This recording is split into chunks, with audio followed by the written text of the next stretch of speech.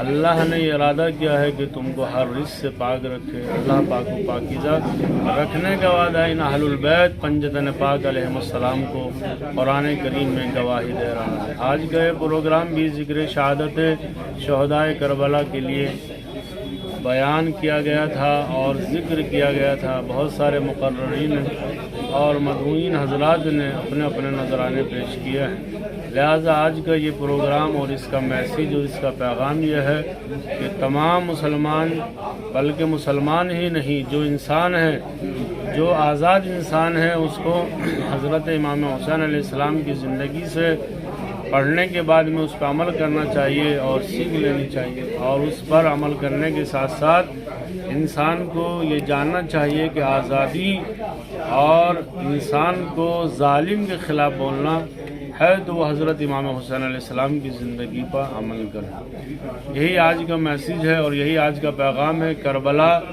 ہمیں آزاد رہنے کی درس دیتی ہے، آزاد جینے کا سبق سکھاتی ہے۔ جو بھی مسلک ہو، جو بھی مذہب ہو، ہر ایک مذہب کا تعلق کربلا سے ہے۔